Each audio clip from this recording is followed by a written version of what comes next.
besties, in my video where I talked about the tips I used to get a distinction in my masters, I got a lot of messages from you about making a video on critical analysis and on dissertation. I've not forgotten about dissertation. Let's focus on critical analysis today. I'm not going to make this video unnecessarily long. You know me already. I'm just going to give you the formula that I used plus examples, and that should guide you. If you've ever been told that your essay is too descriptive or it is not critical enough, today is for you.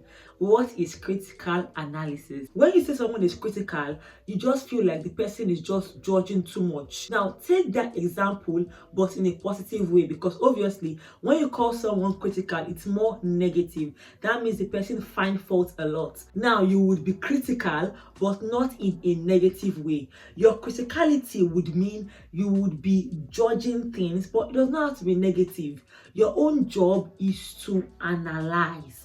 Your job is to bring the positives, the negatives, the in-between, and analyze. If you're watching me and maybe you've not been getting A's, most likely this is what you do.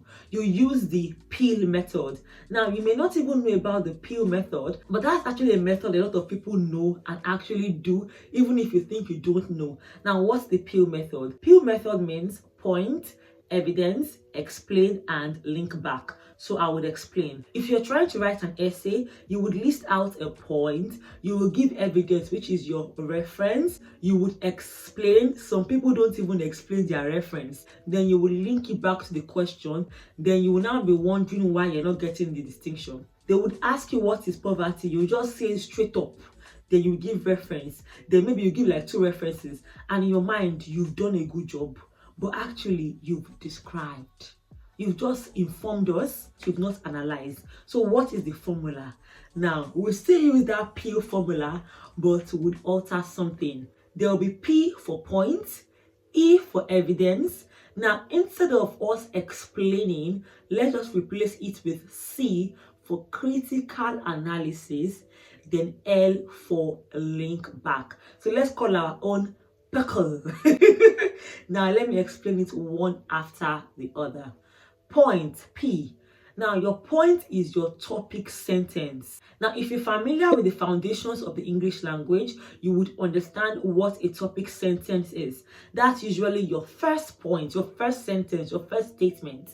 Now, your topic sentence usually introduces a new idea. That's like the beginning of your essay. Your topic sentence should be clear. Once from your topic sentence, there is any misunderstanding, that's already a huge problem, because what are you doing? So when presented with a question in an essay, just start very clearly. Now, after you've mentioned your topic sentence, that should now lead you to the next point, which is the evidence, the E. Now, the evidence is you referencing. Similar to what you would have done ordinarily. However, if you want to be truly critical, don't just use one reference. Learn how to synthesize sources. Now, to synthesize sources is to bring sources together. So, someone said poverty is this. ABC said it. Now, what you would ordinarily do if you don't want to get that distinction or the A is to just give one reference. But what I will do is to either double cite or even triple cite. So if I say this person said this thing, I'm quoting this person, another person. If I want a third person, what that tells your marker is that you've done the work. You have researched. Try your best to double cite. It helps you. It builds your case up for the critical analysis you're about to do. You've not yet done it, to hold on, you're about to do it. Now, the third part, which is now you critically analyzing. Bestie, there is a B here that is really scaring me. Previously, you would have just explained. But now you're not going to just explain. You are going to critically analyze your evidence and everything. Can you hear it? God, I'm just kind of don't say anything. Jesus, I'm scared, safe. I'm even scared. Jesus. What was I saying? In that critical analysis, I've forgotten what I was trying to say. But I think I was trying to say that in that critical analysis, once you've been able to properly have good evidences, it helps your critical analysis. Now, in the part where you're going to critically analyze, you are going to be shredding your evidence into bits. So now, A has said something here that obviously B and C also said. For critical analysis, you will now bring out another author that has said a different thing. It could be the person saying a different thing. So let's say D, E, and F have said different things. You will bring that. You will now say, however, like despite what A, B, and C have said, these other people, you will bring it. That is a way to critically analyze. Another way to critically analyze is to list the limitations in your evidence. So you can say, although A, B, and C said this, however, it is pertinent to note that these articles do not take into consideration maybe the location, the time zone. Just bring out limitations. Or if there are gaps in the knowledge, maybe A, B, and C did not consider something, you bring it up. Now, in critically analyzing, if there are relevant theories, models, you'd also talk about it. Now, as I'm talking, I know that it can seem a little bit overwhelming, and that's because for you to get a distinction or an A, you have to put in the work. The only way you'll be able to critically analyze, do limitation, do gap, do weaknesses, because you would have properly read enough materials. You cannot critically analyze if you're not a thorough reader, if you don't read a lot of sources, because how else would you be able to synthesize and know that this person said something similar to what this other person said? Is through reading. But this does not mean you should be scared or think that, oh, you can't do it, because you definitely can. It is not hard. Obviously, it's not easy. There is work that needs to be done. If you want to get, you think they'll just dash you distinction. Why? You have to put in the work. So now when you're bringing these other evidences, there could be times when you are even citing yourself. Especially if you've written other like reputable articles, you can cite yourself, but try not to do it too much, because for critical analysis, your focus should be more on you analyzing what other authors have said. I've released a video on citation, and in that video you would really benefit from it if you struggle with understanding references.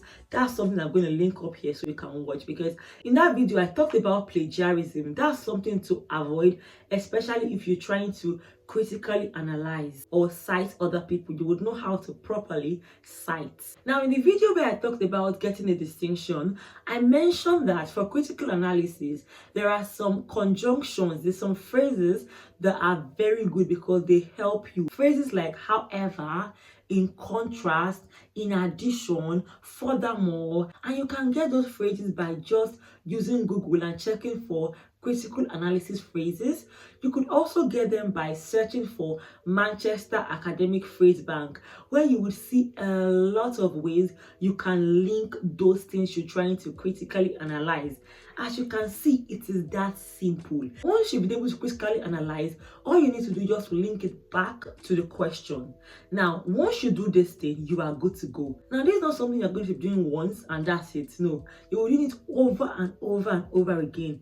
In an essay, you will do it in multiple paragraphs. Maybe in one paragraph, your critical analysis will be you looking for a limitation. In another one, yours may be you bringing an opposing evidence.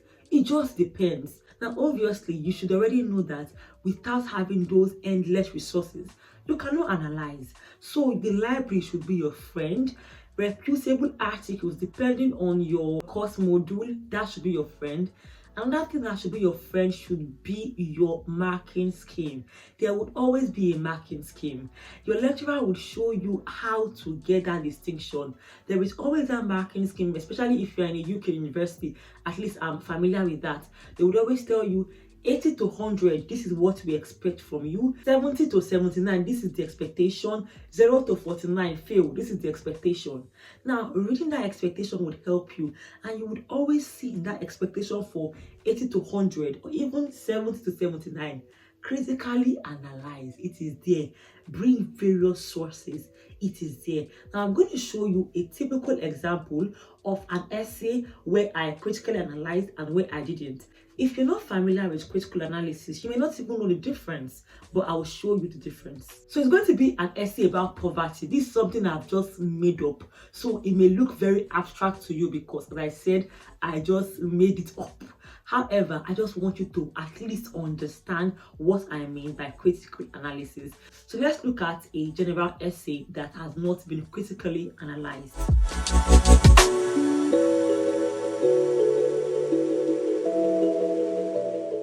Now, besties, this is actually a good one. There's nothing bad in it. So you can see that when you're being descriptive, it's easy for you not to even know that you're being descriptive because it actually looks good. I will show you expressly where there was the point, the evidence, the explanation, and the linking back.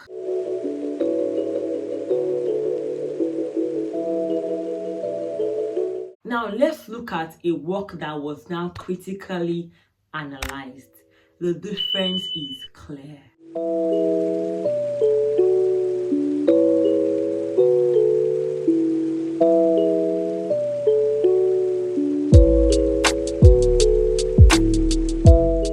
I'll still show you clearly the part where the point was there, the explanation was there, the critical analysis, the evidence. I will show you how I've linked it up.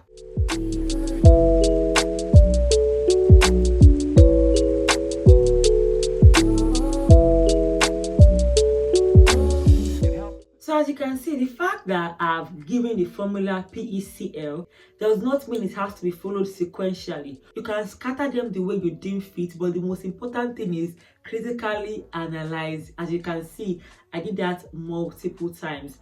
Now, from what I've shown you, I did not do the normal referencing, mainly because I understand that different schools would have their different referencing or citation styles. For us in Lincoln, we use the Harvard referencing style. So most likely I would have used a lot of brackets to reference, but I did not do that to make this video as central to benefit everyone as much as possible. So obviously the parts where you're supposed to cite, you know what to do. As a critical analyst, it is your job to nitpick everything, scrutinize everything. And that's what will separate someone that gets an A with someone that gets maybe a C. They are both intelligent, but one person is critically analyzing while the other person is describing. So besties, if you want us to have a one-on-one consultation, either regarding academics, jobs, or any other thing, click the link in the description box, or you can reach me on Instagram. As usual, I'll be linking videos similar to this, and I implore you to watch. So until next time, stay blessed, remain happy, and bye besties.